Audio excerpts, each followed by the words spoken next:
সম্মানিত বন্ধুগণ, আসসালামু আলাইকুম। দূরে কাছে দেশে অথবা বাইরে থেকে প্রিয় বন্ধুরা, ঠিক এই মুহূর্তে যে যেখান থেকে বাস্তব জীবনের গল্প শোনার জন্য আমার সাথে জয়েন করেছেন, আমি আপন।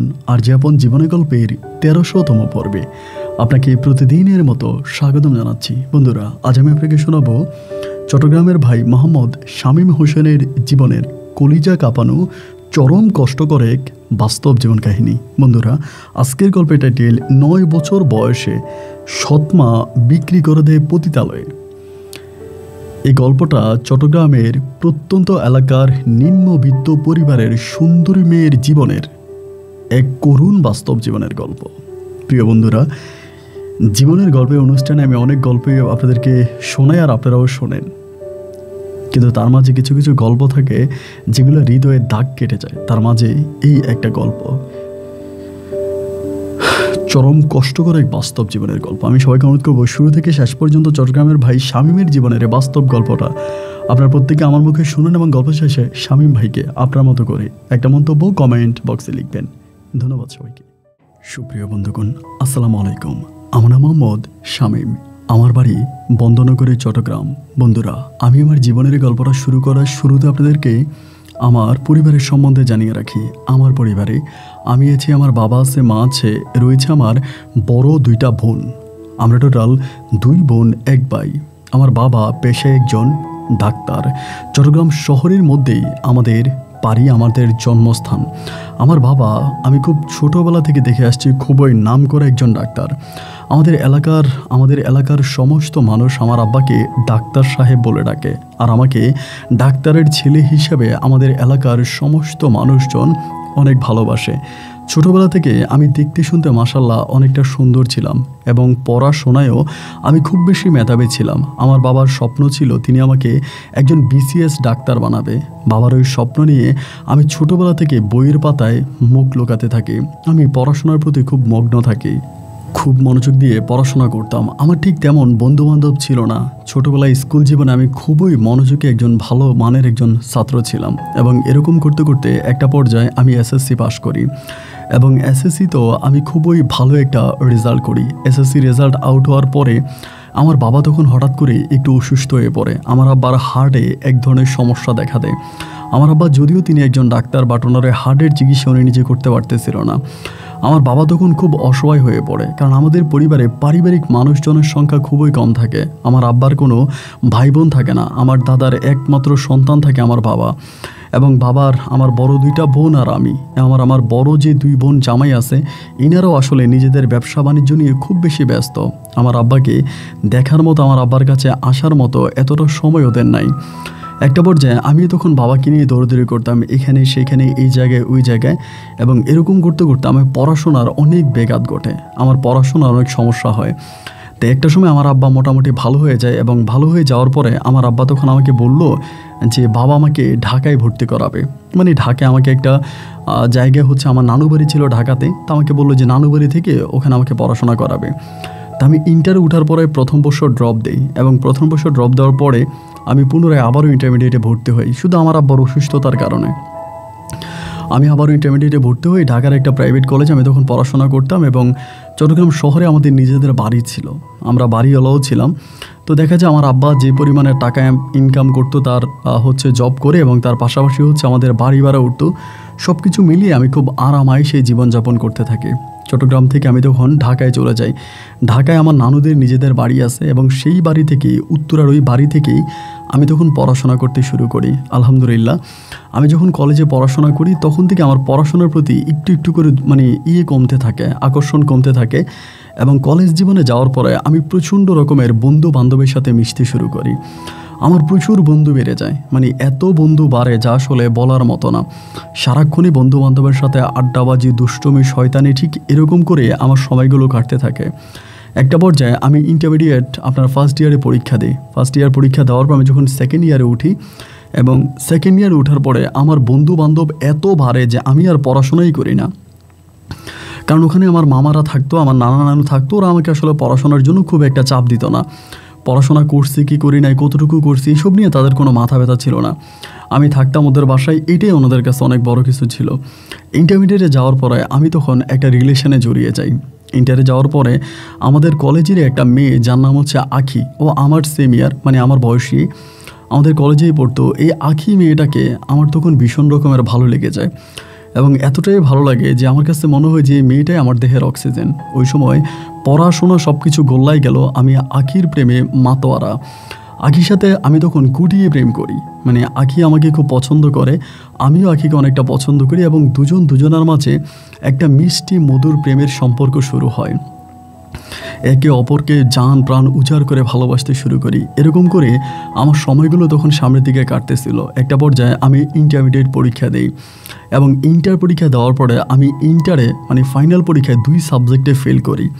এই খবর তখন আমার আব্বুর কানে চলে আসে এবং আমার আব্বুর কানে আনলে পরে আব্বু তখন খুব রাগারাগি করে আমাকে ঢাকা থেকে আবারও চিটংয়ে নিয়ে আসবে। আমার পড়াশোনার প্রতি মনোযোগ নেই, আমি ঠিকমতো পড়াশোনা করি না, আমি 2 সাবজেক্টে ফেল করেছি। দেন আব্বা চিন্তা করলো যে ঢাকায় থেকে আর লাভ কি, আব্বা আমাকে চিটংয়ে নিয়ে আসবে। কিন্তু আমার বড় মামা তখন বলল যে এবার আমি শামীমের দিকে একটু খেয়াল করব, দুলাভাই আপনি মন খারাপ করবেন না, আশা করি এবার শামীম খুব ভালো রেজাল্ট করবে বা শামীমকে আমি দেখব। তো মামার শাসনে আমি তখন পড়াশোনা করতেছি। এরকম করতে করতে আমি ইন্টারমিডিয়েটে ফাইনাল পরীক্ষা দিব, মানে ইন্টার ফাইনাল পরীক্ষা দেওয়ার ঠিক কিছুদিন আগেই আমি জানতে পারি আমার ভালোবাসার মানুষ নতুন আরেকটা ছেলের সাথে সম্পর্কে জড়াইছে, মানে আখি নতুন একটা ছেলের সাথে সম্পর্কে জড়াইছে এবং ওই ছেলেকে আখি অন্যরকমভাবে ভালোবাসে, মানে আমাকেও ভালোবাসে আবার ওই ছেলেকেও ভালোবাসে। তো আমার কলেজে যারা ছিল এরা আমারে বলতো যে আখি ডাবলিং করতেছে, এগুলো আমাকে বলতো। আমি অনেক সময় এই জিনিসগুলো বিশ্বাস করতাম না যে ও আসলে মানে আমাকে ধোকা দিতে পারে। ও ছিল আমার জীবনের প্রথম ভালো লাগা। আখির সাথে আমার প্রেমটা শুরু হওয়ার অনেক কাহিনী আছে, ওইদিকে না যায় বিকজ আমার সামনে অনেকটা মানে মর্মান্তিক ঘটনাগুলো পড়ে আছে, যার জন্য এই জিনিসটা একটু শর্ট করে যাই। তা আখির আমার সাথে রিলেশনটা খুব মানে অনেক কাহিনী করে ওর সাথে আমার সম্পর্কটা হয় এবং সম্পর্ক হওয়ার পরে ও আমার মতো একটা ছেলেকে পেয়ে যে ও আবার ডাবলিং করে আরেকটা ছেলের সাথে রিলেশন করে, এটা যখন জানতে পারি তখন ভাই আমার মনটা খুবভাবে ভেঙে যায়। এবং শুধু ওর কারণে আমি ইন্টারমিডিয়েটে যখন আবারও পরীক্ষা দিই তখন আমার রেজাল্টটা খুব ভালো হয় না। ও তখন আমার 1 বছর সিনিয়র হয়ে যায়, কিন্তু আখি পরীক্ষায় পাশ করে আমি ফেল করি প্রথমবারের মতো। তো ও তখন আমার 1 বছরের সিনিয়র হয়ে যায়। তো ও তখন ইউনিভার্সিটিতে ভর্তি হয়, আমি তখন মানে এরপরে গিয়ে আমি ইউনিভার্সিটিতে ভর্তি হই। ও তখন আমার 1 বছরের সিনিয়র ছিল। এরকম না যে আমাকে বাদ দিয়ে অন্য কোনো ছেলের সাথে রিলেশন করতেছে, মানে আমি তো ওর লাইফে আছি, আমার সাথে রিলেশনে আছেই, বাট আমাকে কোনোভাবে ঝুলে রাখছে, মানে কোনোভাবে ধরে রাখছে, বাট অন্য ছেলেদের সাথেও রিলেশন করে। এরকমভাবে আমি তখন খবরটা পাওয়ার পর আমার খুব কষ্ট হয় যে ওরে আমি ডিরেক্টলি বলি তুমি যদি আমাকে পছন্দ না করো, আমি ছাড়াও যদি তোমার জীবনে আরও কেউ থেকে থাকে তাহলে শুধু শুধু আমাকে কষ্ট দিও না। আমরা চিটংয়ের মানুষ, আমাদের দিল অনেক পরিষ্কার, আমাদের দিলে কোনো কাদা নেই, এবং তুমি যদি আমাকে ছেড়ে দাও তাহলে আমার কোনো কষ্ট হবে না, তুমি তোমার মতো করে ভালো থাকো, আর আমি তোমাকে কোনো বিরক্তও করব না। আর যদি তুমি আমাকে ভালোবেসেই থাকো তাহলে প্লিজ এই যে লোকালোকে বলে যে তুমি নাকি অন্য কারোর সাথে রিলেশন করো, আমার সাথেও করো, এইটা না আমার শুনতে ভালো লাগে না। তো প্লিজ তুমি আমাকে এভাবে ধোকা দিও না, আমি তোমাকে ভালোবাসি, আমার সাথে এরকমটা করো না। ও তখন আমাকে বলে যে না আমি ভালোবাসি অনেক রয়্যাল আছি, আমি তোমাকে অনেক ভালোবাসি।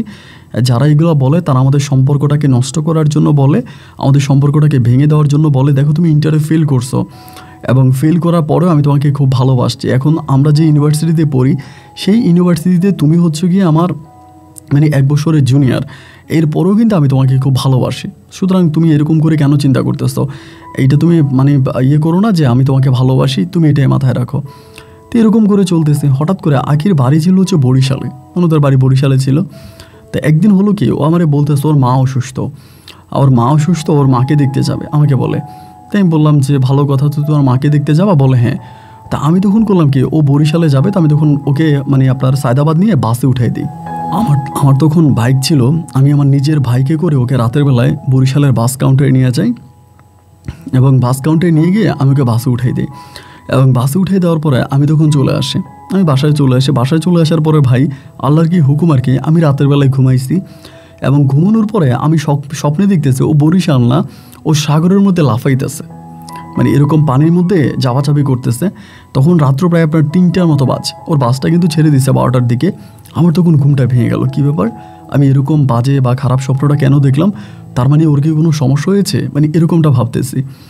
এবার আমি করলাম কি ওরে ফোন করলাম। তখন আসলে আপনার ওই যে বাটনের ফোনগুলো ছিল, মানে বাটন সিস্টেম ফোনগুলোই ছিল। তা আমি যখন ওর নাম্বারে ফোন দিই তখন কিন্তু ভিডিও কল দেওয়া যেত না, মানে ভিডিও কল নাই। তাই আমি বাটন করা ফোনে কল দিয়ে দেখলাম ওর নাম্বারটা বন্ধ। তো তো নাম্বারটা যখন বন্ধ পাইলাম আমি ভাবলাম যে হয়তো ও আপনার গেছে বা জার্নিং করে গেছে, মোবাইল টোবাইলে মনে হয় চার্জ নেয়, ওর মা অসুস্থ, ওই জন্য মনে হয় ফোনটা বন্ধ করে রাখছে। দিনে 10টা বেজে গেছে ভাই, তখনও ওর নাম্বারটা বন্ধ। আমি ও নাম্বারে বারবার ট্রাই করে যাচ্ছে, কারণ ওর তো চরিত্র খুব বেশি একটা ভালো না। ও এক এক সময় এক এক ছেলের সাথে রিলেশন করে বা ডাবলিং করে, এগুলো লোকে বলে, আমাদের ফ্রেন্ডরা বলে, তো এই জন্য আমি ওকে সন্দেহ করি। তো এই ভাবলাম যে আবার কিছু হয়ে গেল কিনা। 11টার দিকে ফোনটা ওপেন করছে, তা আমি ওকে ফোন দিতেছি প্রায় 9টা ফোন দেওয়ার পরও তখন কলটা পিক করার পর আমি তখন বললাম যে তুমি কোথায় আঁকি? আমাকে বললো আমি তো বাসায় মানে কোথায়? বলে আমি গ্রামে। তো ও যে বলতেছে গ্রামে, ওর আশেপাশে আমি প্রচণ্ড রকমের গাড়ির সাউন্ড পাচ্ছি। আপনার গাড়ি চলতেছে, গাড়ি চলাচল করতেছে, এরকম সাউন্ড পাইতেছি। আমি তখন বললাম যে আঁকি তুমি কি আসলেই গ্রামে? বলে হ্যাঁ আমি গ্রামে, আমি তো গ্রামেই আসছি, তুমি আমাকে বাসে উঠিয়ে দিলা না? আমি বললাম হ্যাঁ। তো ওদের গ্রামে আমি যতদূর জানি যে ওদের গ্রামটা হচ্ছে একেবারে অজপাড়াগায়, মানে একেবারে অজপাড়াগা। ওইখানে এরকম কোনো বাসের রোড নাই যে ওদের বাসা থেকে, বা ও যদি ঘরে থাকে তাহলে বাসের শব্দ পাওয়া যাবে, এরকম না কিন্তু। আর ওর মায়ের সাথে আমি এর আগে অনেকবার কথা বলছি ওর মোবাইল দিয়েই, তো ওর মাও যেটা বলেছে ওদেরটা একটু গ্রাম সাইড। তো এখন যে ও কথা বলতেছে, বাট আমার কাছে মনে হচ্ছে চারদিকে প্রচণ্ড রকমের গাড়ির নয়েজ আমি পাচ্ছি। তো আমি কিন্তু ওকে আর বুঝতে দেন যে এরকম গাড়ির শব্দগুলো পাচ্ছি। এরপরে দেখা যায় কল দিল, আমার কল রিসিভ করতে চায় না। 1বার 2বার 3বার কল দিলে মানে ধরে না, এমন একটা অবস্থা। আর আমাদের রিলেশনের বিষয়টা আঁকি জানে, ওর বড় বোন জানে, এবং ওর বাবা মা সবাই জানে, মানে ওদের পরিবারের সবাই জানে। এবং আঁকিরও বরিশালে মোটামুটি ওর বাবার ব্যবসা বাণিজ্য আছে, ভালো অবস্থানের মধ্যেই আছে। তো ও আবার এখানে হোস্টেলে থাকতো, মানে ঢাকায় হোস্টেলে থাকতো, ওখান থেকে ওর সাথে আমার রিলেশন। দেখা গেলো এরকম করে যখনই ফোন দিই এরকম মানে বাসে শব্দ পাই, তখন খারাপ লাগে। যে একটা পর্যায়ে আমার কাছে কেন জানি মনে হয় যে ও বরিশালে নাই। তো ও বরিশালে নাই, এটা পর্যায়ে আমার এটা মনে হওয়ার পরে ও বলে যে ওর মা খুব অসুস্থ, এবং একটা পর্যায়ে আমি এটাও বলি যে তুমি এখন কোথায়? বলো হসপিটালে। তাই আমি বললাম যে কেন? বলো আম্মা অসুস্থ, আম্মাকে নিয়ে হসপিটালে আসছে। তো আমি মনে করতাম যে ও আমাকে যা বলে সবই সম্ভবত সত্যি, কারণ ও তো আমাকে ভালোবাসে। তো মনের মধ্যে ডাউটও লাগতো। এরকম করতে একদিন আমার একটা ফ্রেন্ড আমাকে বলতেছে যে, মানে আমার একটা ফ্রেন্ড ছিল, ওর নাম হচ্ছে রাফি, আমার খুব ভালো একটা ফ্রেন্ড, মানে আমার ভালো বন্ধুর মধ্যে ও একজন।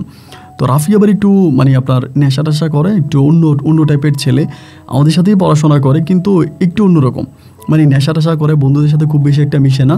পুরো ইউনিভার্সিটিতে ওর যদি কোনো বন্ধু থেকে থাকে সেটা হচ্ছে আমি, আমার সাথেই মিশবে, আমার সাথেই কথাবার্তা বলবে, এছাড়া অন্য কারোর সাথে আবার খুব বেশি একটা মিশে না, খুব বেশি একটা কারোর সাথে কথা বলে না। দেন আমি তখন রাফিরে বললাম যে রাফি, আমার কাছে এরকম মনে হয় যে ও মনে হয় আমার সাথে চিট করতেছে, ও মনে হয় বরিশালে নাই, এবং ও মনে হয় আমার কাছে কেন জানি মনে হয় যে ও বরিশালে নাই, কারণ ও আমাকে একবার বলে এখানে, একবার বলো ওখানে, আমাকে ডাউট লাগে। রাফি তখন আমারে বলে ধুর বেটা, এটা কোনো কথা হইলো? বরিশাল কি বাংলাদেশের বাইরে নাকি? বরিশাল যেতে হলে কি তোর টিকিট কেটেছে, মানে তোর মানে ভিসা পাসপোর্ট লাগবে? বরিশাল তো যাওয়াই যায়। তা তুই তোর গ্রামের বাড়ি চিনিস, তো যা গ্রামের বাড়ি দেখেও যে গ্রামে আসছে কিনা। আমি তখন বললাম বন্ধু আমার তো একা একা খারাপ লাগে, তুই আমার সাথে চল। ও আমাকে বলে না রে আমার ভালো লাগে না, আমি যাবো না। পরে ওরে খুব রিকোয়েস্ট করে রাজি করাইলাম। 3 দিন পরে ওরা আমি ফোন দিছি, তুমি কই? ও বলে গ্রামে। আমি তখন আমার বন্ধু রাফিরি নিয়ে গ্রামের উদ্দেশ্যে রওনা দিলাম, মানে আঁকিদের গ্রামে।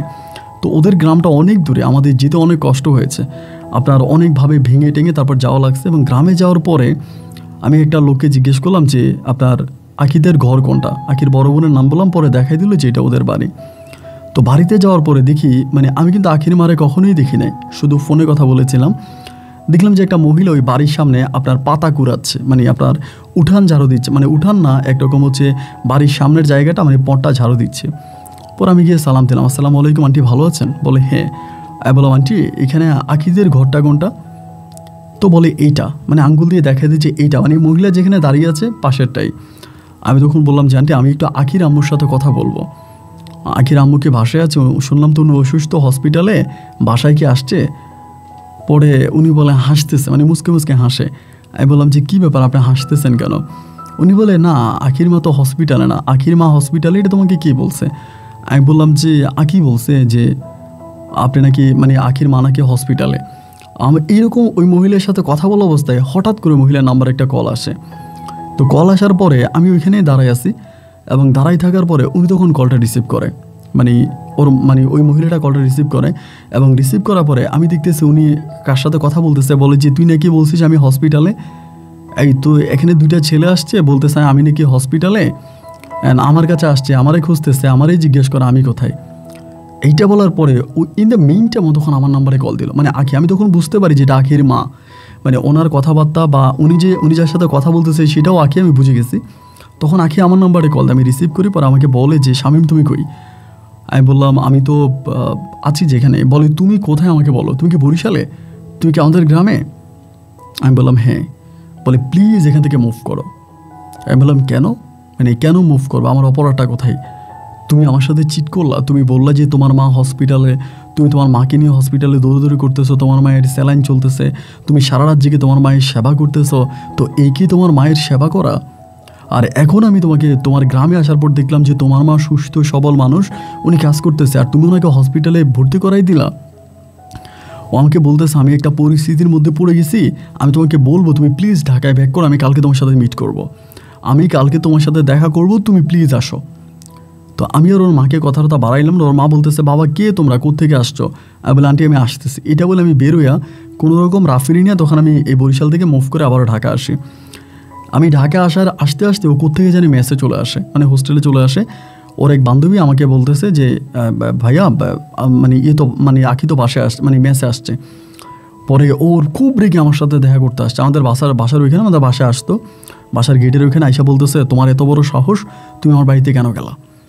আমি বললাম সাহস, আমি তোমাকে ভালোবাসি, তুমি আমাকে ভালোবাসো, সুতরাং তুমি আমার সাথে ডাবলিং করতেছো, চিটিং করতেছো, আমার সাথে আমাকে ধোকা দিচ্ছ, এটা কি তুমি ঠিক করতেছো?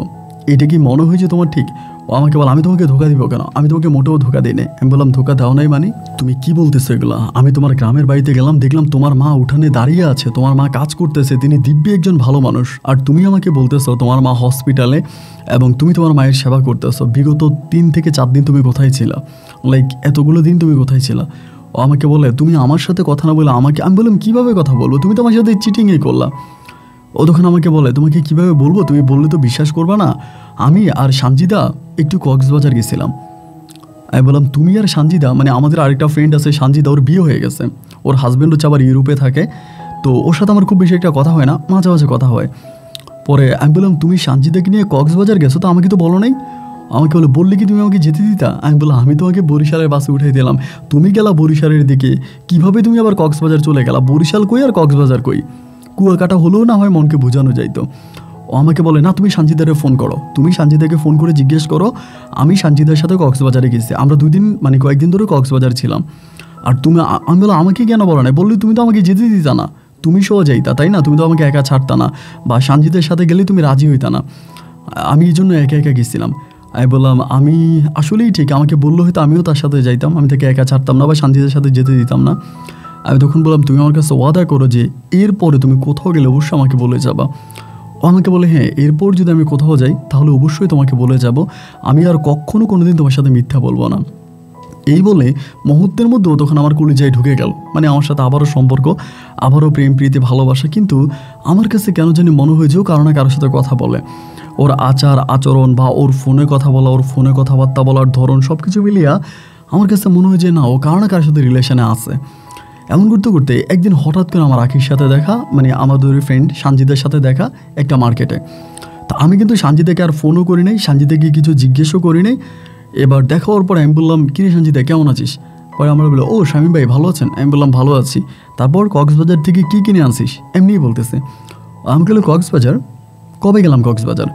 আমি বললাম ও মা তুই না কক্সবাজার গেলি, ওখান থেকে শপিং টপিং করে আনলি? আমাকে আপনার কি মাথা খারাপ হয়ে গেছে? আমি কবে কক্সবাজার গেলাম? আমি তো আমার হাজব্যান্ডের সাথে গেছি, এরপর তো আর যাইনি।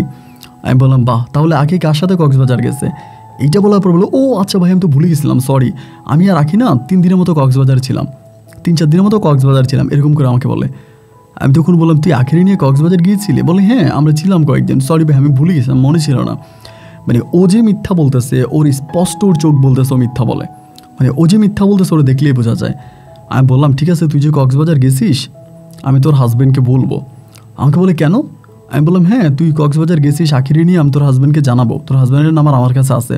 ওর হাজব্যান্ড কিন্তু আমাদের একটা ফ্রেন্ড ছিল আর কি, মানে ফ্রেন্ড মিন্স বড় ভাই, তো ওনার ফোন নাম্বার আমার কাছে কিন্তু নাই, বাট আমি ওরা বলতেছি যে তোর হাজব্যান্ডের ফোন নাম্বার আমার কাছে আছে।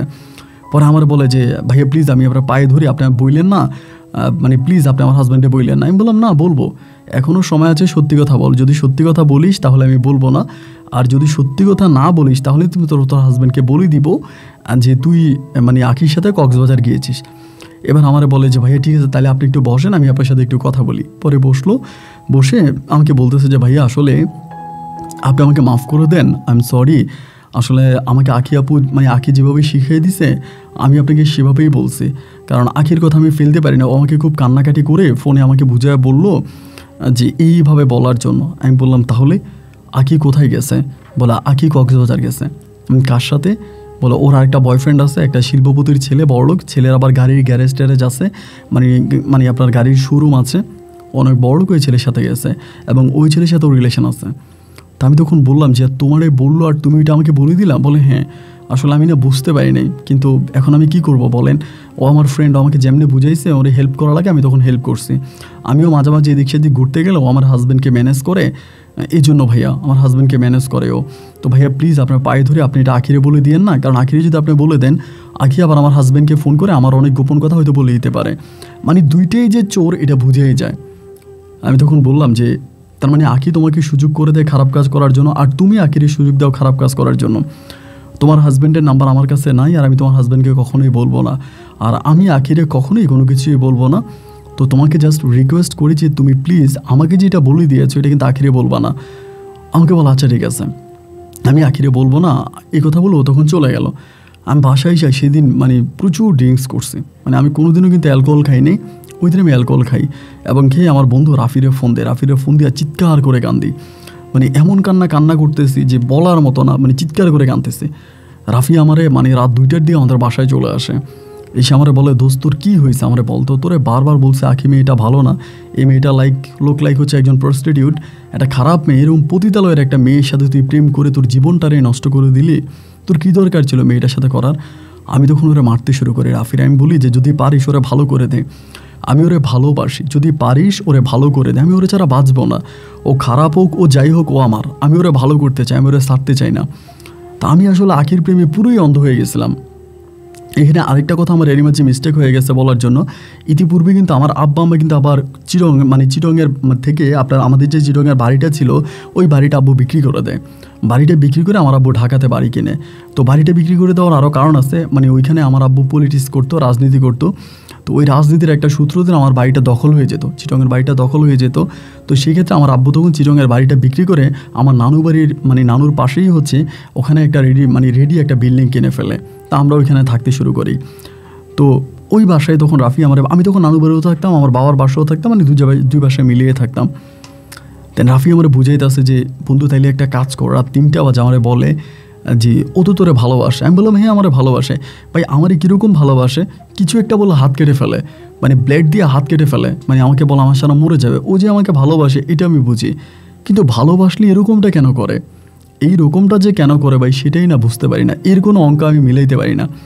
পরে আমি বললাম যে বন্ধু আমি কি করবো, আমি তো বাঁচবো না, আমার তো মনে হয় আমি মরে যাব, এত পেইন এত কষ্ট এত যন্ত্রণা নিয়ে তো অ্যাটলিস্ট বেঁচে থাকা যায় না। ও আমাকে বলে আচ্ছা ঠিক আছে একটা কাজ কর, এরকম মাথা খারাপ করে তো লাভ নাই, এরকম পাগলামি সাগলামি করেও লাভ নাই, একটা মানে অন্য একটা বুদ্ধি বের করতে হবে। আমি তখন বললাম অন্য বুদ্ধি কি? ও আমাকে বলে একটা কাজ কর, ও তোকে যেভাবে পেন দিচ্ছে তুইও তার এইভাবে পেন দে, কারণ ও তো জানে যে তোরে পেন দিলেও তুই ওরে ভালোবাসিস, এবং তোরে লাথি মারলেও তুই ওর পা চাইপা ধরিস, ওরে থাপ্পড় দিলে তুই ওরে চুমা দেস। তো এখনও তো বুঝে গেছে যে তুই ওর খেলার পুতুল, যেমনি খুশি এমনি তোকে খেলাইতেছে। একটা কাজ কর, তুই অন্য একটা মেয়ের সাথে রিলেশন কর, অন্য একটা মেয়ের সাথে রিলেশন করে ওরে হিট দে।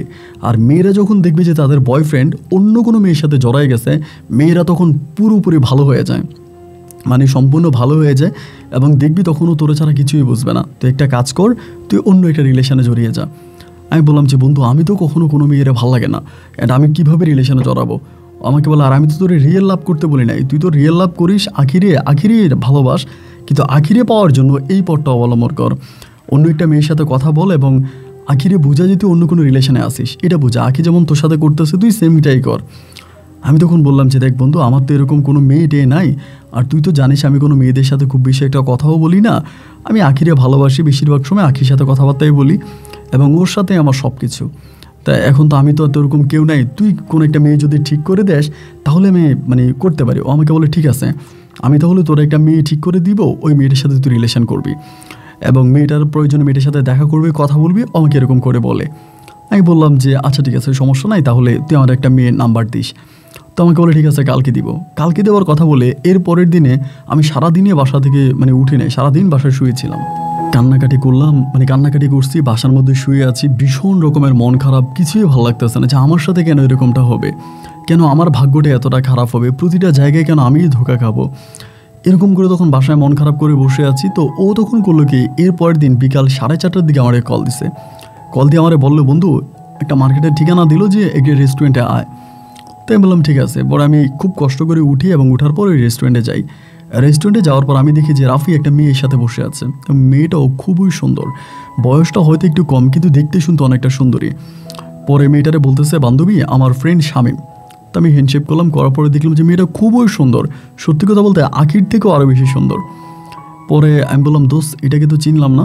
উনিকে বলে আমার ফ্রেন্ড, নাম হচ্ছে চাঁদনি। আমি বললাম ও চাঁদনি হাই, আমি হচ্ছি শামীম। বলে হ্যাঁ আপনার কথাই হচ্ছিল, আপনাকে নিয়ে কথা বলতেছিলাম। তো তখন বলতেছে রাফি বলতেছে আমি ওরা যা বলার সব বলে দিছি, আমি একটু উঠবো, আমার কাজ আছে, তোরা কথাবার্তা বলে সব কিছু সেটেল করে নে। আমি বললাম আরে না তুই না থাকলে কেমন করে হয়। বলে না আমি উঠতেছি, তোরা কথা বল। আমার বন্ধু তখন উঠে চলে গেল, আমি তখন মেয়েটার সাথে কথা বলতেছি। পরে মেয়েটারে বললাম যে আপনাকে তো রাফি সব কিছু বলছে, আই থিঙ্ক আমার এই সমস্যা। বলে হ্যাঁ ভাইয়া, ভালোবাসার অভিনয় করাটা অনেক কঠিন, বাট আমি কখনোই এটা তো করি নাই বা এরকম কোনো এক্সপিরিয়েন্স আমার নাই। তো আমি কখনো কাউকে ভালোবাসি না, আমি জানি না কীভাবে ভালোবাসতে হয়। তো এরপরও আমি এটা চেষ্টা করব আপনার সাথে এটা কন্টিনিউ করার জন্য। আমি বললাম আচ্ছা ঠিক আছে। পরে মেয়েটা আমার সাথে এইভাবে কথাবার্তা হলো, তার ফোন নাম্বার আদান প্রদান হলো। ওই দিন রাতে মেয়েটার সাথে আমি কথা বললাম, জানতে পারলাম যে মেয়েটার বাবা মা দুজনে হচ্ছে ইউএসএ থাকে, আমেরিকাতে থাকে, এবং মেয়ে হচ্ছে বাংলাদেশে থাকে। তার কাজিনরা আছে বা তার চাচুরা আছে, ওনাদের সাথে থাকে। আর মেয়েও হচ্ছে রিসেন্ট আপনার ইউএসএ চলে যাবে, আমেরিকাতে চলে যাবে। তো যাই হোক মেয়েটাও দেখতে সুন্দর, খুব সুন্দরী ছিল। তার সাথে কথাবার্তা বলতেছি।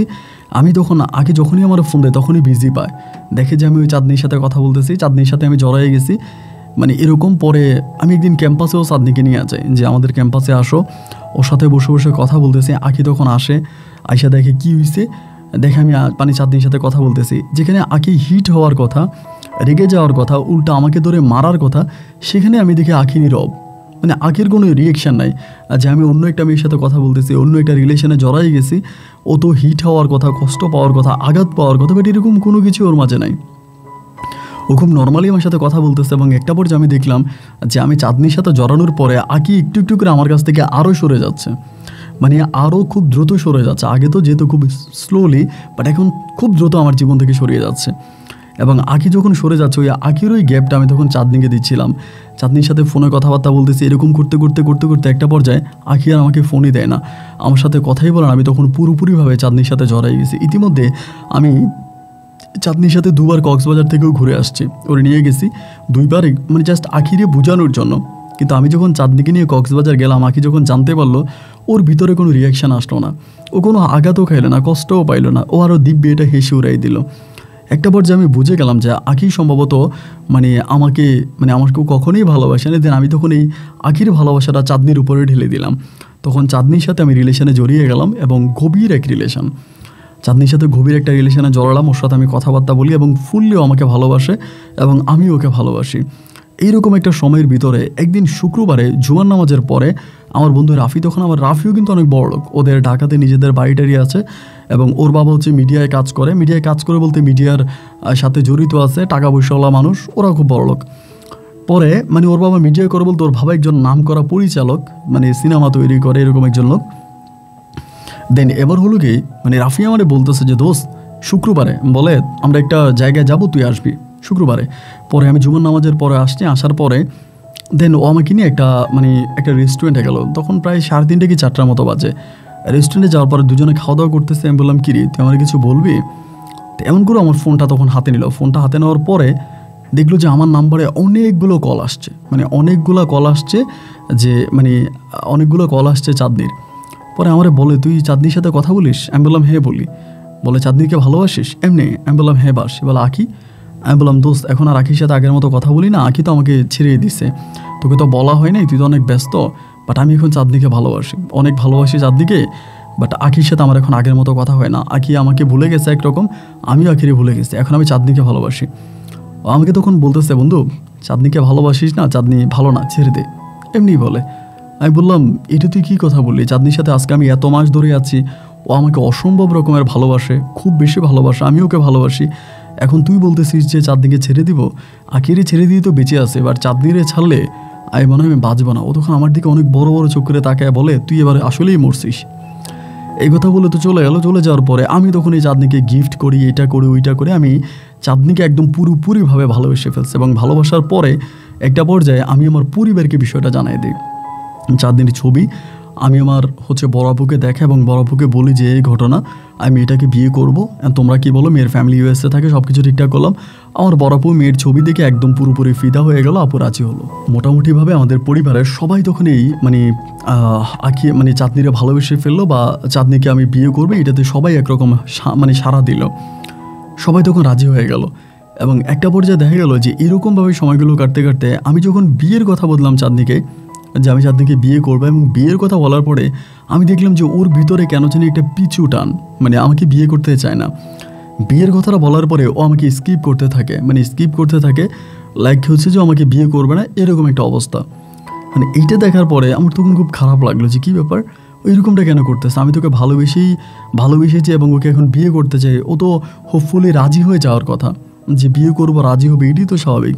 কিন্তু আমি দেখতেছি যে ও পুরো উল্টা, ও আমাকে আসলে বিয়ে করতে চায় না, বিয়ের কথাও শুনতে চায় না। একটা পর্যায়ে তখন খুব খারাপ লাগতে শুরু হলো যে এটা কেমন কথা, এবং এইটা কেন হচ্ছে এটা নিজেও বুঝতে পারিনি যে আমার সাথে তো এরকমটা হওয়ার কথা না, ও কেন আমাকে এরকমটা করতেছে। মনটা তখন খুব খারাপ হয়ে গেল।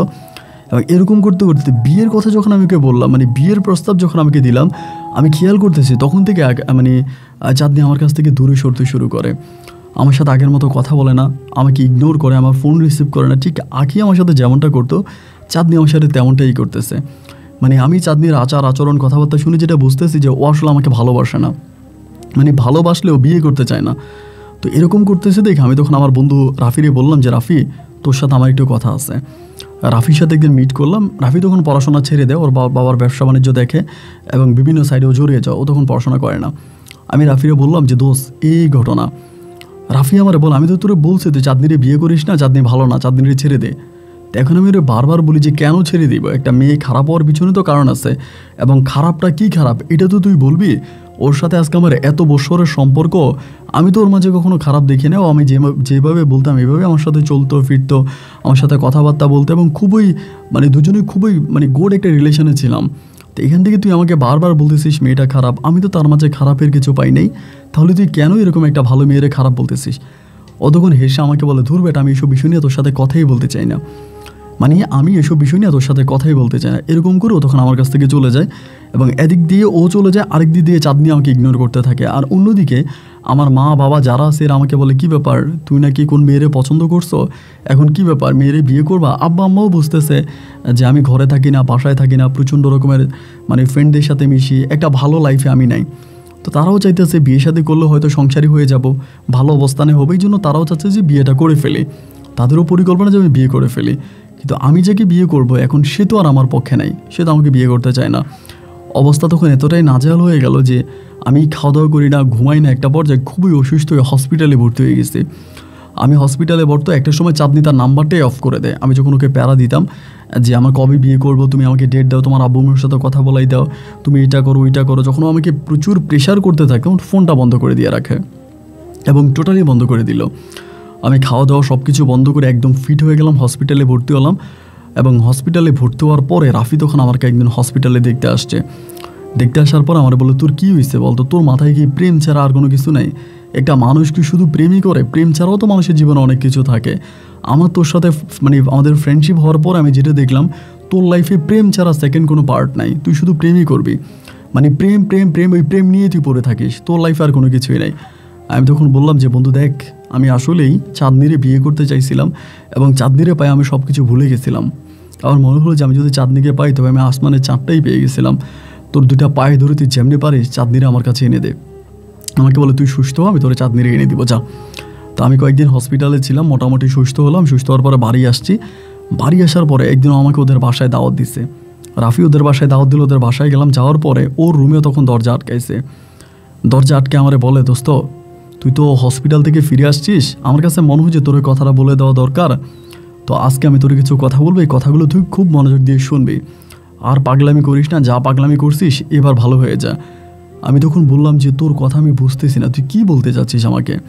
ও আমার দিকে তাকায় থেকে বলে, বন্ধু শামীম, আসলে এই চাঁদনি মেয়েটা ভালো না। আমি বললাম কেমন ভালো না? শুধু বলিস ভালো না ভালো না, কেমন ভালো না? অতক্ষণ আমাকে বলে চাঁদনি মেয়েটা একটা হোটেলের মেয়ে। আমি বললাম মানি কী বলছিস তুই হোটেলের মেয়ে? আমাকে বলে তাহলে তুই শোন বন্ধু, আসলে এই মেয়েটা প্রস্টিটিউট, মানে খারাপ মেয়ে। ওর সাথে আমারও নিজের অনেকবার শারীরিক সম্পর্ক হয়েছে। একটা হোটেলে থাকে, এক কথায় বলতে গেলে একটা বারে থাকে, এবং সেখানেও এই ধরনের কাজগুলোই করে।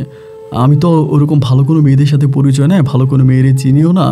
তো তুই যখন আমার কাছে আসলি বা আমাকে রিকোয়েস্ট করলি, আমাকে সব কিছু বললি, আমার কাছে মনে হলো যে তোকে আমার হেল্প করা দরকার। তো আমি তো ওরকম মেয়ে চিনি না। পরে আমি একদিন বারে যাওয়ার পরে ড্রিঙ্কস করার পর আমি তখন এই চাঁদনির সাথে বিষয়টা শেয়ার করি। চাঁদনি তখন আমাকে বলে সে তোকে হেল্প করবে, এবং ও যখন বলে তোকে হেল্প করবে, দেন আমি তখন মানে চাঁদনির কথায় রাজি হওয়ার পর তোর সাথে যোগাযোগ করাই দিই। বাট বন্ধু বিশ্বাস কর, আমি আসলে স্বপ্নেও ভাবি নাই যে এই চাঁদনির সাথে তোর প্রেম হবে, মানে তুই চাঁদনিকে ভালোবাসবি এবং চাঁদনিকে না পাই তুই একটা সময় হসপিটালে ভর্তি হয়ে যাবি, এমনটা আমি কখনো চিন্তাও করতে পারি নাই। এটা আমার কখনো চিন্তা ভাবনার মধ্যেও ছিল না। তো এখন আমি কি করব বল? হ্যাঁ বললাম চাঁদনি একটা প্রস্টিটিউট, মানে এটা তুই কী বললি আমাকে? বলে হ্যাঁ, এবং অসংখ্যবার আমি ওর সাথে ফিজিক্যাল সম্পর্ক করেছি। শুধু আমি নয়, ও অনেক বছর ধরে একটা বারে থাকে এবং সেই বারে ও নাম্বার 1 কুইন।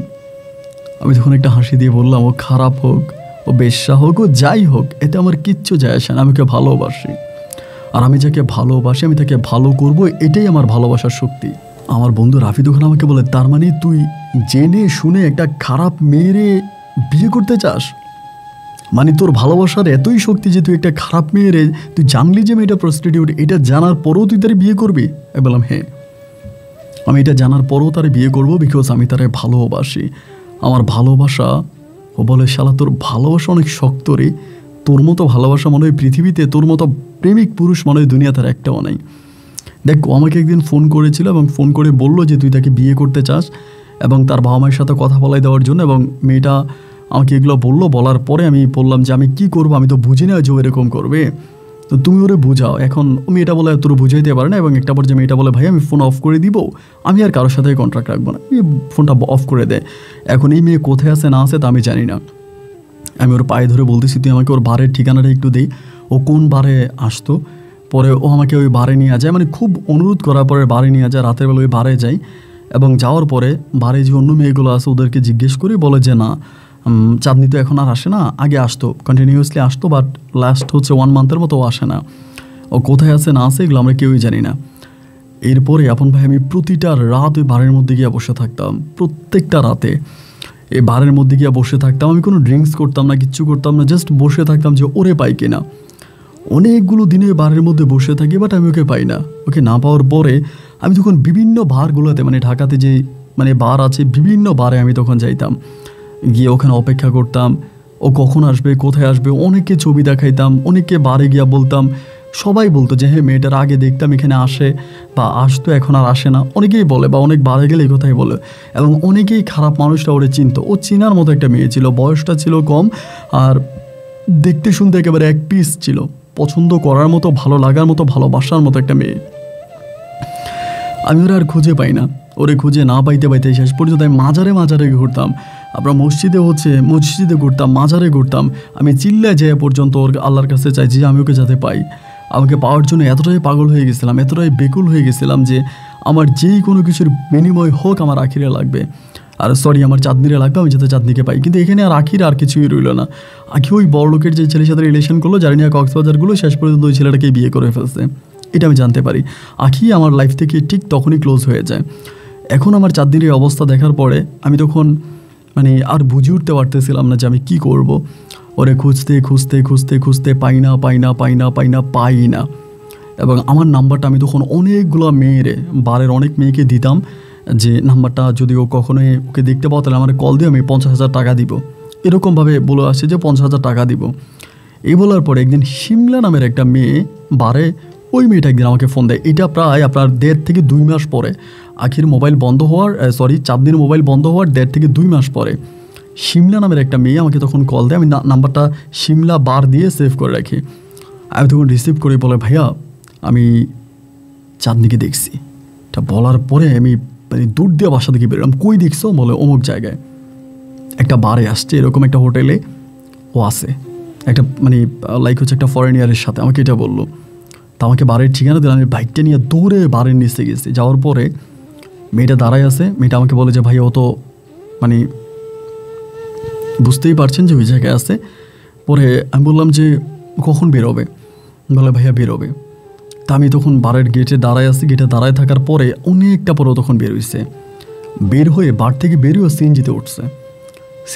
আমি তখন সিএনজিকে ফলো করতেছি। ফলো করতে করতে করতে করতে ধানমন্ডির ওইদিকে ও তখন একটা বাসার সামনে নামছে, এবং নামার পরেই আমি বাইকটা দাঁড়ো করলাম। ও সিএনজির পিছনে দাঁড়ায় করে যাই ওর খপ করে হাত চেপে ধরলাম। ধরার পর আমার দিকে ফিরে তাকায় বলতেছে, এই তুমি ভালো আছো?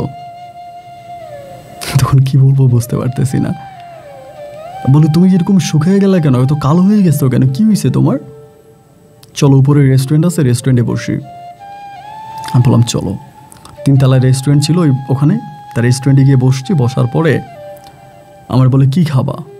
তখন ওর মুখের দিকে তাকায় আসি যে আরে একটা মানুষ আমাকে এত ভালোবাসতো, যে এই মানুষটা এরকমভাবে পাল্টে যেতে পারে। একটা মানুষ পাল্টানোর তো একটা মানে সীমা রেখা আছে, এইভাবে পাল্টে যায়। আমি বললাম যে কিছু খাবো না। আমার বলে, না কিছু অর্ডার করি। কি খাওয়া বলো? এখানে এসে তো বসে থাকলে হবে না, খাবার তো খেতে হবে, বলো কি খাবা? আমি বললাম, তুমি কি আমার সেই চাঁদনি যে কক্সবাজারে বিচের পাড়ে আমার কাঁধে মাথা রেখে আকাশের চাঁদটা দেখতে দেখতে চুপটি করে ঘুমিয়ে গিয়েছিল? তুমি কি সেই চাঁদনি যে রাত 2টা বাজে আমাকে বলে, চলো না, আমাকে কোলে নিয়ে তুমি একটু কক্সবাজার বিচের পাড়ে হাঁটবা? তুমি কি সেই চাঁদনি যে চাঁদনি আমাকে লোকমা ধরিয়ে ভাত খাওয়াই দিতা?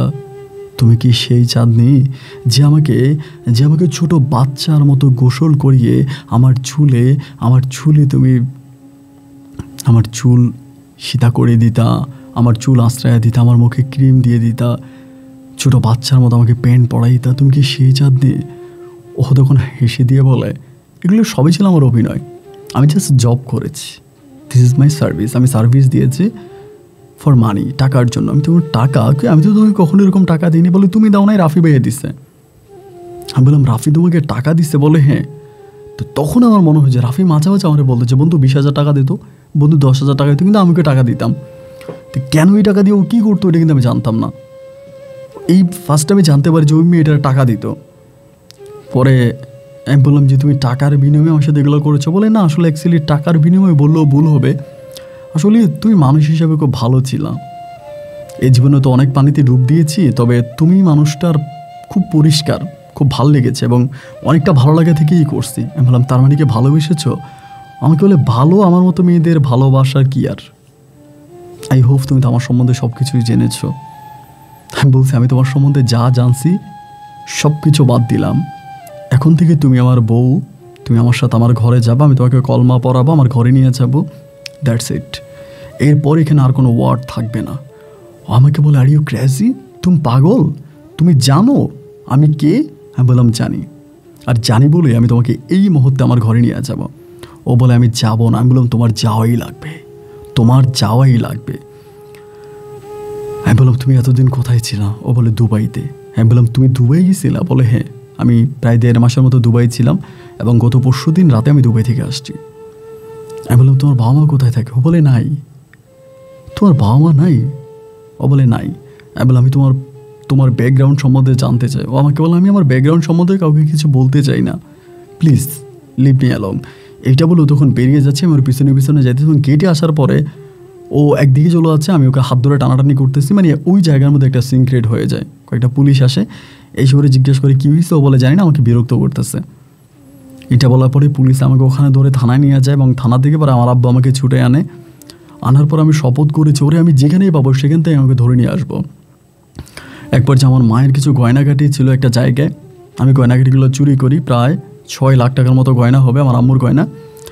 তাই গয়নাগুলো চুরি করে আমি, একটা বড় ভাই ছিল, উনি আসলে এই ধরনের মাফিয়া লাইনে কাজ করতো, ওনারা টাকা দেয়, এবং টাকা দেওয়ার পর ওনাকে অ্যাড্রেস দিই। সেই অ্যাড্রেস থেকে উনি তখন চাঁদনিকে কিডন্যাপ করে লোক দিয়ে আমি যে লোকেশন দিই ওই লোকেশনে উনি তখন চাঁদনিকে এনে দেয়।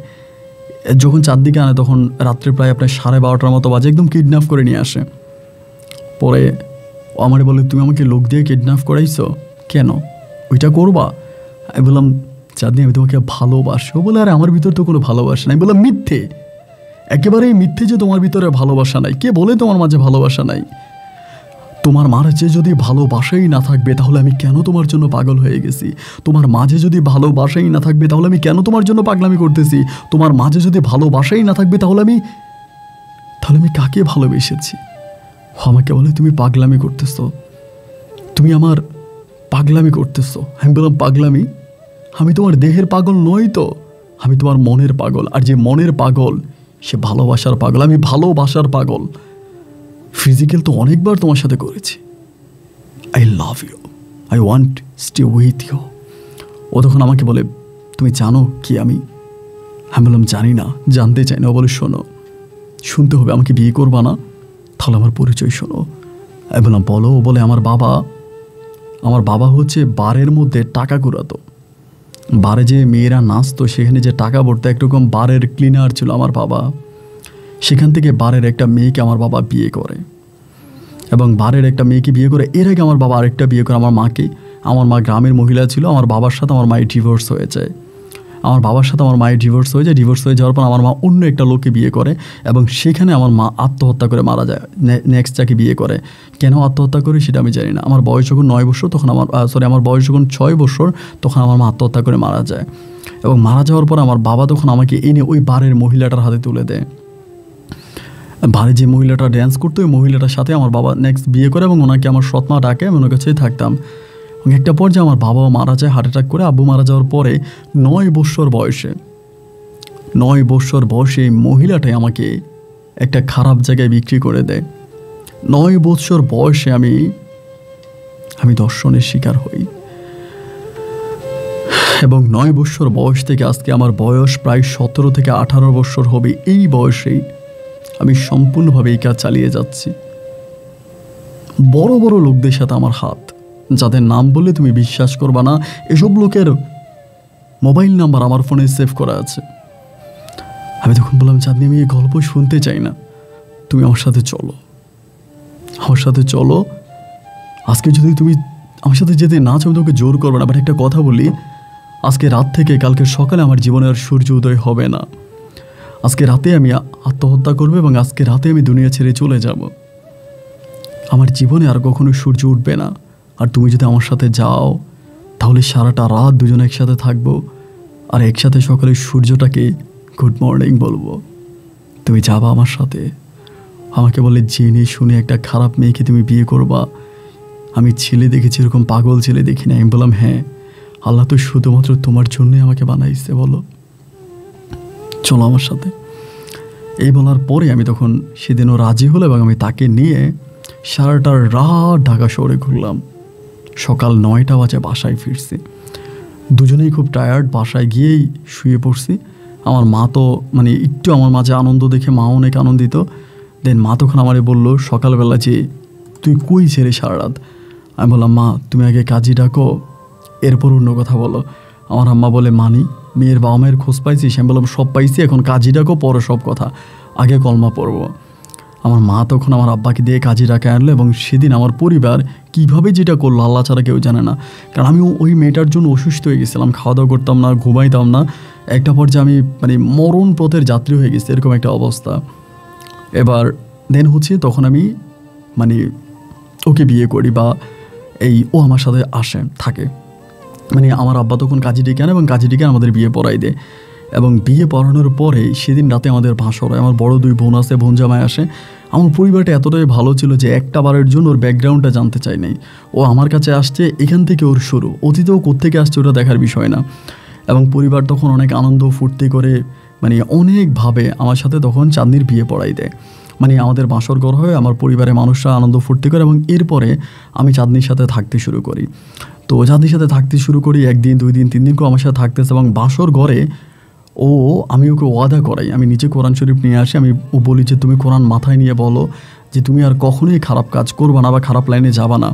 ও ও সেদিন আমার সামনে কোরআন মাথায় নিয়ে বলে, আমি এই কোরআনটা মাথায় নিয়ে বললাম, তুমি আমার জীবনে থাকো বা না থাকো, আজকে রাতে যে তুমি আমাকে বিয়ে করে আমাকে একটা বউয়ের পরিচয় দিয়েছো, তোমার মতো এইরকম একটা রাজপ্রাসাদে আমাকে এনেছো, আমাকে তোমার বউ হিসাবে তোমার ঘরে ঢুকিয়েছো, আমি সেই জন্য আল্লাহ 30 সিরফা কোরআন মাথায় নিয়ে বললাম যে আমি আর কখনো কোনো দিন খারাপ কোনো কাজ করব না, আমি আর কখনো কোনো দিন প্রস্টিটিউটের কাজ করব না, টাকার বিনিময়ে কোনো ছেলের সাথে শুব না, আমি ভালো হয়ে যাব। আসলেই সেদিন থেকে আমার চাঁদনি ভালো হয়ে যায় এবং আমি চাঁদনির সাথে থাকতে শুরু করি। 1 দিন 2 দিন 3 দিন করে সময়গুলো কাটতেছে, আমি তখন খুব ভালো হয়ে যাই। আমি নিজে টুকিটাকি ব্যবসা বাণিজ্য করি, আমাদের নিজেদের ভাড়া উঠাই, বাড়ি ভাড়া উঠে এবং সব কিছু মিলে খুব ভালো আছি। এইভাবে সময়গুলো সামনের দিকে অতিবাহিত হচ্ছে এবং এরকম করতে করতে একটা পর্যায়ে মানে আমি যেটা আমার কাছে যেটা মনে হলো আর কি, যে আমাদের অনেকগুলো বৎসর কেটে গেল বাট আমাদের কোনো বেবি হয় না। অনেকগুলো বৎসর বলতে লাইক 1-1.5 বৎসরের মতো কাটে, আমাদের কোনো বেবি হয় না। বেবি হওয়ার জন্য আমাকে বিভিন্ন জায়গায় নিয়ে যাবে এবং ও একটা পর্যায়ে আমাকে বলে যে ওর কখনো বেবি হবে না, কারণ জীবনে এমন কিছু মেডিসিন ওর শরীরে পুশ করেছে খুব কম বয়সে, যার জন্য ওর কখনো বেবি হবে না। আসলে অনেক ডাক্তারের কাছে নিয়ে যে অনেক কিছু করি, ওর কোনো বাচ্চা কাচ্চা হয় না। এরকম করে 1 দিন 2 দিন 3 দিন করে সময়গুলো কাটতেছে এবং সময়গুলো কাটতে কাটতে আমার বড় বোনের হাজব্যান্ড, আমার বড় আপুর হাজব্যান্ডের ছোটো ভাই, মানে আমার বড় আপুর শালা, আমার বড় আপুর শ্যালক, আমার বড় আপুর শ্যালক বলতে আসলে মানে হাজব্যান্ডের ছোটো ভাই আর কি, উনি একদিন আমাদের বাসায় বেড়াইতেছে। তখন আমার চাঁদনির সাথে বিয়ের 1 বছর 7 থেকে 8 মাসের মতো হয়ে গেছে। আমার বড় বোন কিন্তু আমাদের বাসায় অনেক করতে, মানে একরকম আমাদের বাসায় আমার বড় বোন অনেক দাপট।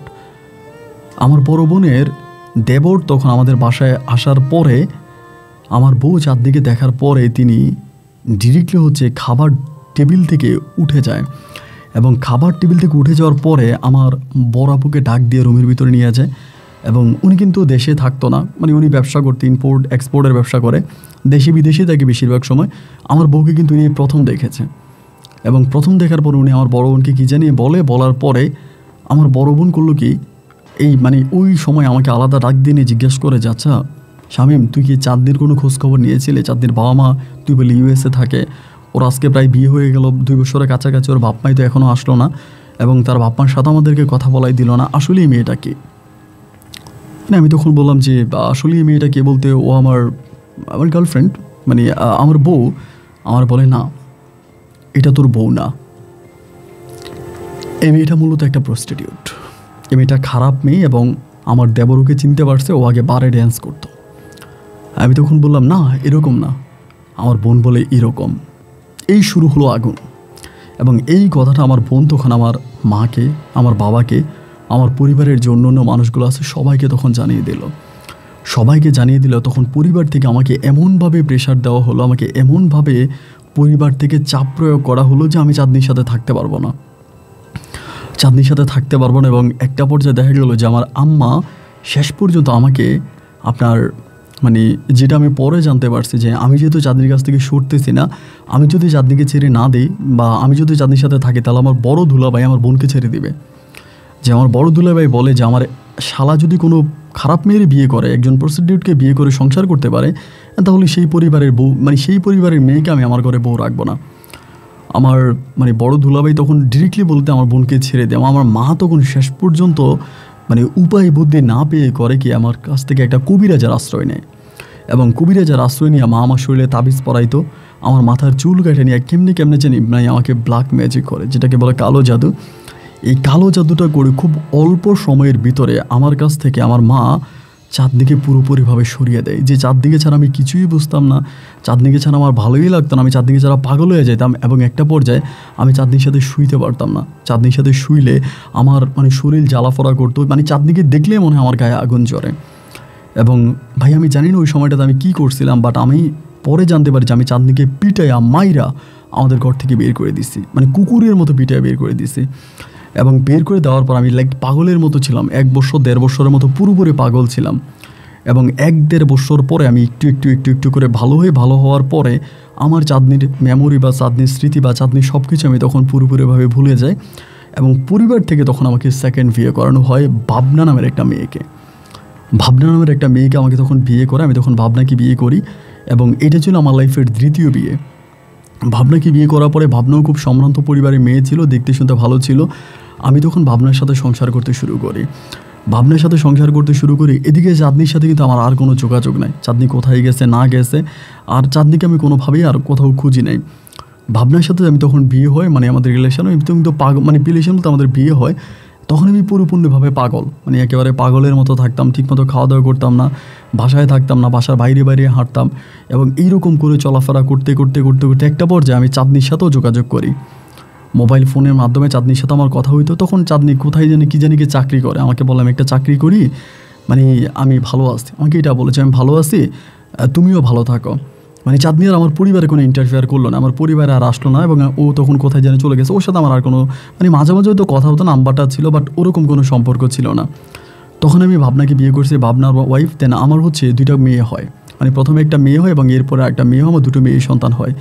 এবং আমার 2টো মেয়ে সন্তান হওয়ার পর আমি জানতে পারি ভাবনা মানে একটা ছেলের সাথে জড়িয়ে পড়ে। আমার ওয়াইফ ভাবনা মানে এক কথায় বলতে গেলে পরকীয়ায় লিপ্ত হয়ে যায় একটা ছেলের সাথে। ছেলেটার নাম ছিল সানি, এবং ওই ছেলেটা খুবই খারাপ ছিল, মানে খুবই খারাপ ছিল, একরকম মাদক নিত এবং খুবই দূর চরিত্রা খারাপ একটা ছেলে। এবং এই ছেলের সাথে তখন এই ভাবনা তখন পরকীয়ায় জড়িয়ে পড়ে। পরকীয়ায় জড়িয়ে পড়ে আমি এটা বুঝতে পারি, এবং বুঝতে পারার পর আমার 2টা কন্যা সন্তান আছে, আমার 2টা মেয়ে আমার মায়ের কলিজার টুকরা। আমার মা তখন আমার এই মেয়েগুলোকে ছাড়া কোনো কিছুই বোঝে না। আর ঠিক ওই মুহূর্তে ভাবনা যখন কোনো পরকীয়াই করতে শুরু করে, আমি তখন পাগল হয়ে যাই যে কী রে, ভাগ্যটা কেন এরকম হলো, মানে ভাগ্যটা কেন বারবার এরকম হয়। আমি ভাবনাকে এই খারাপ পথ থেকে ফিরিয়ে আনার জন্য আপ্রাণ চেষ্টা করতেছি, এইভাবে ওইভাবে অনেকভাবে ট্রাই করতেছি যে আমি ওকে যাতে খারাপ পথ থেকে ফিরিয়ে আনতে পারি, ওকে যাতে ভালো করতে পারি, এবং ওকে ভালো করার জন্য আমি সর্বোচ্চটা করে যাচ্ছি, কিন্তু ভাবনাকে আমি আর ভালো করতে পারি না। এবং আমি আমার 2টো মেয়ের ভবিষ্যৎ চিন্তা করতেছি, আমি না হয় আরেকটা বিয়ে করব, ওকে ছেড়ে দেবো, ওকে ডিভোর্স করবো, কিন্তু এরপরে আরেকটা মেয়ে আসার পরে যে মানে আমার মেয়েগুলো তো আর তাদের মাকে পাবে না। তো আমি তখন কি করব না করব কোনো কিছুই বুঝতে পারতেছি না। আর এই যে সানি ছেলেটা, এই ছেলেটা কিন্তু খারাপ তা আমি জানি, বাট আমার বউয়ের কাছেও ফেরেস্তা। আমার বউয়ের সামনেও এমনভাবে চলাফেরা করে, নামাজ পড়ে, ও পাঞ্জাবি পরে, টুপি পরে, দাড়ি রাখে, মানে কী একটা অবস্থা, দেখলে মনে হয় পিসাব। কিন্তু বিতর্কতভাবে ও মাদক ব্যবসা করে, খুব খারাপ টাইপের একটা ছেলে। এবং ওর মাঝে আমার বউকে আমি বারবার বলি সানি খারাপ, ও বলে না সানি ওর বেস্ট ফ্রেন্ড, সানি ওর বেস্ট ফ্রেন্ড, সানি অনেক ভালো। মানে সানির খারাপ দিকগুলো আমি কোনোভাবেই আমার বউকে বুঝাইতে পারি না, এবং সানির কোনো খারাপ প্রুফও আমি নিতে পারি না যে সানি বিভিন্ন ছেলেদের সাথে সম্পর্ক করে, তুমি ওর কাছ থেকে সরে যাও না, আমার বউ ওর কাছ থেকে সরবেই না। মানে শেষ পর্যন্ত আমি সানিকে দুনিয়া থেকে সরিয়ে দেওয়ার জন্য একটা প্ল্যানিং করেছি, আমি এই ছেলেটাকে দুনিয়া থেকে সরিয়ে দিব, বা আমার বউয়ের চোখে ওকে আমি খারাপ বানাই দিব, মানে ওইরকম একটা প্ল্যানিং করি। বাট ওরকম প্ল্যানিং করে আমি সেটাও সাকসেস হই না। এমন করতে করতে একদিন রাতের বেলায় মানে খুব মন খারাপ হয়ে যায়, এবং আমার বউ আমার সামনে ওই ছেলের সাথে কথা বলে, আমাদের বাসায় আনে, ওকে দাওয়াত দিয়ে খাওয়ায়, ওর সাথে এখানে ওইখানে যায়, এগুলো আমি নিতে পারতেছিলাম না। এবং নিতে না পেরে একদিন আমি চাঁদনিরে কল দিই রাতের বেলায়, এবং চাঁদনিকে কল দিয়ে চাঁদনির কাছে প্রচুর কান্না করি। চাঁদনিও কিন্তু জানে যে আমার মা আমাকে ব্ল্যাক ম্যাজিক করছিল, কালো জাদু করে চাঁদনির কাছ থেকে সরাই নিছে। তো চাঁদনি তখন কোথায় না কোথায় যেন একটা জব করতো, না কী করতো আমি জানতাম না, কিন্তু খারাপ কোনো কাজ করতো না। পরে আমি চাঁদনিকে বলি, চাঁদনি তুমি তো তোমাকে বিয়ে করছি, আমাদের মাঝে যাই হয়েছে যেটাই হয়েছে, চাঁদনি আমি তোমার কাছে হাত জোর করে অনুরোধ করে বলি আমার একটা উপকার করো, শেষবারের মতো আমার সংসারটা বাঁচাও। আমার সাথে ভাবনা এরকম এরকম করতেছে, তুমি সানি নামের একটা ছেলে আছে, যেভাবেই হোক এই ছেলেটার সাথে একটা রিলেশন করো, বা এই ছেলেটাকে আমার বউয়ের কাছ থেকে সরিয়ে দাও, যেভাবে পারো আমার বউয়ের কাছ থেকে সরিয়ে দাও এই ছেলেটাকে। আমাকে বলে এরকম করেই বলে, তুমি আমাকে বলতেছো তোমার হেল্প করার জন্য? আমি বললাম হ্যাঁ, যদি আমার এই কাজটা তুমি করে দাও আমি সারা জীবন তোমাকে মনে রাখবো। দেখো আমার 2টো মেয়ে সন্তান আছে, আমার 2টো মেয়ের মুখের দিকে তাকায় হইলেও ওই স্থানীয় ছেলেটাকে আমার বউয়ের কাছ থেকে সরাইয়ে দাও, যেভাবেই পারো। আমাকে বল আচ্ছা ঠিক আছে, তাহলে তুমি সানির নাম্বারটা আমাকে দিও। তো সেদিন তার সাথে কথাবার্তা বলি, শেষ রাতে আমি তখন সানির নাম্বারটা আমার ওয়াইফকে, মানে আমার প্রাক্তন ওয়াইফ চাঁদনিকে তখন সানির নাম্বারটা দিই। এবং সানির নাম্বারটা দেওয়ার পরে কি হয় না হয় আমি জানি না, এভাবেই তখন সময়গুলো কাটতেছে। দিন রাতগুলো কাটতে কাটতে আমার বউর সাথে আমার এই স্থানের বিষয় নিয়ে ঝগড়া ঝাঁটি ঝামেলা, ফাইটিং, মারামারি, মানে একটা পর্যায়ে আমাদের অবস্থায় এতটাই তৃপ্ততা হয়ে যায়। কিন্তু আমি চাঁদনিকে মাঝে মাঝে কল দিতাম, তুমি কি সানির সাথে কথা বলো? আমাকে শুধু বলে তোমাকে বউকে কি সানি এখন বিরক্ত করে? আমি বললাম না। সত্যিই চাঁদনিকে নাম্বার দেওয়ার কিছুদিন পর থেকে সানি আর আমার বউকে বিরক্ত করে না, আমার বউকে আর ফোন দেয় না, আমার বউর সাথে আর আগের মতো কথা বলে না। অ্যাকচুয়ালিও অনেকটা ভালো হয়ে যায়, মানে সানি অনেকটা ভালো হয়ে যায়। তাও চাঁদনি ওকে কী করে বা কী মন্ত্র দিয়ে ওরা ভালো করে ওইটা তো আর আমি জানি না। এরকম করে সময়গুলো কাটতে কাটতে আমি দেখলাম যে আমার বউ মানে আস্তে আস্তে করে আমার কাছ থেকে সরে যাইতেছে। সানি যখন ওকে শেখা দিতেছে বা সানি যখন ওর ফোন রিসিভ করেন ওর সাথে কথা বলে তখন আমার মেয়েদেরকে মারে। সানি ওর ফোন রিসিভ না করলে ওর সাথে কথা না বলে ওর মেয়েদেরকে মারতে শুরু করে। তখন তো ভাইয়া সহ্য হয় না যে একটা মানে থার্ড ক্লাস ছেলের জন্য, একটা নেশাখোরের জন্য আমার মেয়ের গায়ে হাত তুলবে। একদিন আমাকে খুব মারি, মানে একেবারে সীমারেখা অতিক্রম করে গিয়ে ওকে প্রচণ্ড রকমের মারি এবং এমনভাবে মারি যে হসপিটালে ভর্তি করাই। এবং ওকে হসপিটালে ভর্তি করানোর পর ওর পরিবার তখন আমার নামে মামলা দায়ের করে এবং সেই মামলা শেষ পর্যন্ত গিয়ে ডিভোর্সে গড়ায়।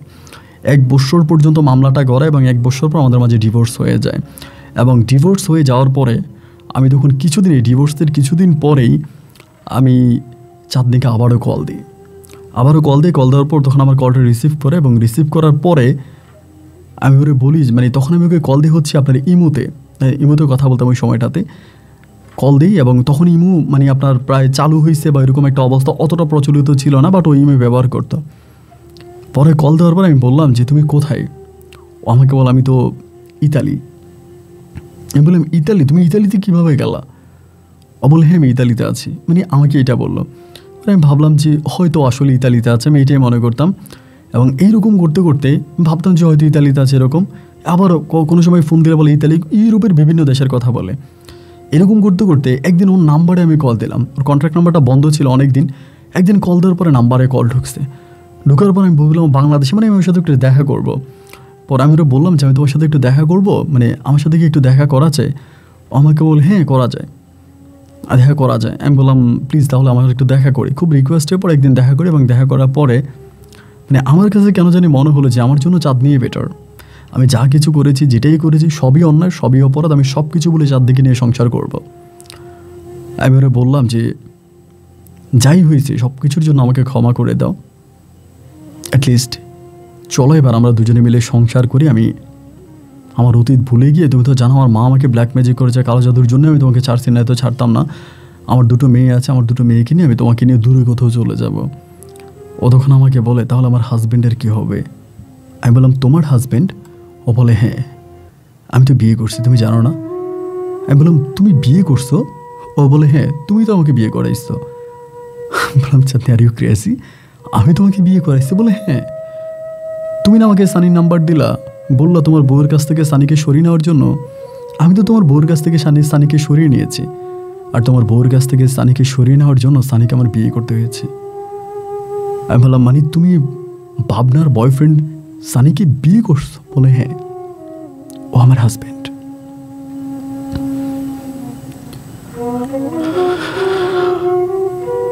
আমি বললাম এটা তুমি কি বলতেছো, সত্যি? বলে হ্যাঁ সত্যি। তাই বললাম সংসার জীবনে কেমন আছো? বলে এটা ঠিক বলতে চাই না, শুধু এটাই বলবো ভালো আছি। তারপরে আমি জানতে পারি যে ও আসলে ভালো নাই, এবং ও যাকে বিয়ে করছে, যে সানিকেও বিয়ে করছে, সানি প্রতিটা মুহূর্তে ওকে অত্যাচার করে, নির্যাতন করে, ওর গায়ে হাত তোলে এবং প্রতি রাতে নেশা করে ওকে মারে। এবং আমার মনে হয় না যে একটা মেয়ে মনে হয় পুরো মাসে ও প্রায় 15-20 দিনের মতো হসপিটালে ভর্তি থাকে। ওকে প্রচুর পরিমাণ নির্যাতন করে, ওকে মারে 2014 সাল থেকে আজকে 2025 সাল, আজকে এতগুলো বৎসর, আমি প্রায় 10-11 বৎসরের মতো আমি শুধুকে বুঝেই দিতেছি তুমি আমার লাইফে চলে আসো, আমিও আর বিয়ে করবো না। আমার মেয়েগুলো বড় হয়ে গেছে, আমার সন্তানগুলো বড় হয়েছে, ওদেরকে পড়াশোনা করাইতেছে। আমার পরিবার থেকে আমাকে অনেক বিয়ের কথা বলে, আমার মেয়েগুলো আমাকে বলে বাবা বিয়ে করো। আমার বউ ভাবনা ওর পরিবারের সাথে, ওর পরিবার ওকে আরেকটা মানে বিদেশে চলে গেছে, বিয়ে দিয়েছিল, বিদেশে চলে যাও, আমার মেয়েদের আর কোনো খোঁজখবর নেই। এবং এখন পর্যন্ত প্রতিটা মুহূর্তে ভাবনা এই সানির কাছে হচ্ছে আমার বউ চাঁদনি নির্যাতিত হচ্ছে। ওর শরীরে মাঝে মাঝে মানে এমন কোনো জায়গা নাই যে শরীরে মায়ের দাগ নাই। ফেসবুক, ইনস্টাগ্রাম, ইউটিউবে ওর স্ট্যাটাসগুলো দেখে আমার চোখের পানি ধরে রাখতে পারি না। ও চিৎকার করে স্ট্যাটাসগুলো দেয় এবং এরকম স্ট্যাটাস দিয়ে মন চাই আমি ওকে সানির কাছ থেকে কেড়ে আনি, কিন্তু পারি না। সানির ক্ষমতার কাছে আমি দুর্বল। আমি ওকে বারবার বলেছি যে তুমি আমার সাথে চলে আসো, আমরা একসাথে বাংলাদেশ ছেড়ে দূরে কোথাও চলে যাই, আমার 2টো মেয়েকে নিয়ে আমি ভালো থাকবো, কিন্তু যায় না। আমি জানি না এত নির্যাতন, এত অপমান, এত মায়ের, এত কিছুর পরেও কেন সানির লাইফে পড়ে আছে, কি আছে এই সানির মাঝে? কেন সানিকেও ছাড়তে পারে না? আমার চোখের পানি কেন সানির কাছ থেকে ওকে আমাকে এনে দিতে পারে না? তাই শেষবারের মতো আপনার দ্বারস্থ হলাম আজ এতগুলো বৎসর পরে। কেন আপনার দ্বারস্থ হলাম সেটাও বলি। আপনার যেই ইউটিউবে যেই স্টোরিগুলো আপনি পাঠান, এগুলো মাঝে মাঝে আমার বউ দু একটা স্টোরি দেখে ফেসবুকে শেয়ার করে এবং আপনার একটা ছবিও ফেসবুকে একদিন আপলোড দিয়েছিল এবং সেখান থেকে আমার কাছে মনে হলো যে ও আপনার গল্প শোনে। তাই আমি আপনার মাধ্যমে ওকে বলতে চাই, এক জীবন আমি ওর জন্য কাটিয়ে দেবো, যেন জীবনের শেষ মুহূর্ত হলেও আমার কাছে ফিরে আসে। জীবনের একটা দিন হলেও আমার দুটো কন্যা সন্তান আর আমার বউ চাঁদনিকে বুকে জড়িয়ে ধরে আমি একটা দিন কাটিয়েও যদি মরতে পারি তো সারা জীবন কবর দেশে আমি শান্তি পাবো। আপনার কাছে অনুরোধ করব এবং তার ফোন নাম্বারটাও আপনাকে দিলাম, যদি পারেন ওকে একটু আমার করে দিবেন। ভালো থাকবেন। আসসালামু আলাইকুম।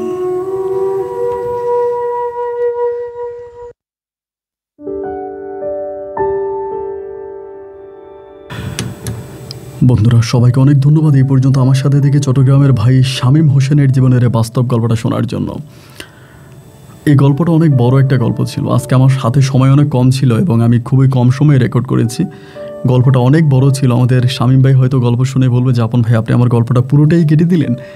হ্যাঁ, আমি আসলে অনেকটাই গল্প কেটেছি, এই জন্য আপনার কাছে ক্ষমা চেয়ে নিচ্ছি। গল্পের মূল টপিকস যেটা এটা আমি বোঝানোর চেষ্টা করেছি। শ্রোতা বন্ধুরা যদি আপনারা বুঝে না থাকেন, দর্শকরা যদি বুঝে না থাকেন কমেন্ট করবেন। কোনো অধ্যায় যদি না বুঝেন আমি চেষ্টা করবো উত্তর দেওয়ার জন্য। শামীম ভাইয়ের ভাষ্য মতে আমি ওনার ওয়াইফকে কল করিনি। চাঁদনি আমার স্টোরি শোনে এবং তিনি আমার স্টোরিগুলো ফেসবুকে শেয়ার করে, এরকম একটা কথা শামীম ভাই বলেছে। শামীম ভাই, আমি যে কথাগুলো বলবো এই কথাগুলো হয়তো আপনি সহ্য করতে পারবেন না, এই কথাগুলো হয়তো আপনি নিতে পারবেন না, তবে এটা চরম সত্যি যে আপনি যেটা বললেন ব্ল্যাক ম্যাজিক। হ্যাঁ, আমি জানি যে কালো জাদু করলে একটা সময় মানুষ চেঞ্জ হয় কিছুটা, এবং ওই জাদুর ধকল যখন চলে যায় মানুষটা আবার আগের জায়গায় চলে আসে। আপনাকে যে শুধুমাত্র কালো জাদু করেই চাঁদনিকে আপনার কাছ থেকে সরিয়ে দিয়েছে, বিষয়টা আসলে ঠিক সত্য না। আপনিও চাঁদনিকে ছেড়ে দিয়েছেন, এটাও মানতে হবে। আর আপনি যেই সানির কাছ থেকে চাঁদনিকে নিয়ে আসতে চান, চাঁদনি আপনাকে ভালোবাসে বলেই আজকে সানি সংসার করে যাচ্ছে। আই রিপিট, চাঁদনি আপনাকে ভালোবাসে বলেই আজও সে সানি সংসার করে যাচ্ছে। আমি আপনাকে বলবো না যে কিভাবে আপনি ওকে পাবেন, তবে আমি আপনাকে এটা এনশিওর করতে পারি চাঁদনি আপনার লাইফে ফিরে আসবে এবং খুব রিসেন্ট আসবে। এর থেকেও বেশি বলা যাবে না, এতটুকুই বললাম। অপেক্ষা করেন এবং চেষ্টা চালিয়ে যান। সবাই ভালো থাকবেন, সুস্থ থাকবেন, এই শুভকামনা। আজকের মতো এখানে বিদায়। ইনশাল্লাহ দেখা হবে অন্যদিন অন্য কারো বাস্তব জীবনের গল্প নিয়ে। আল্লাহ হাফেজ এন্ড আসসালামু আলাইকুম।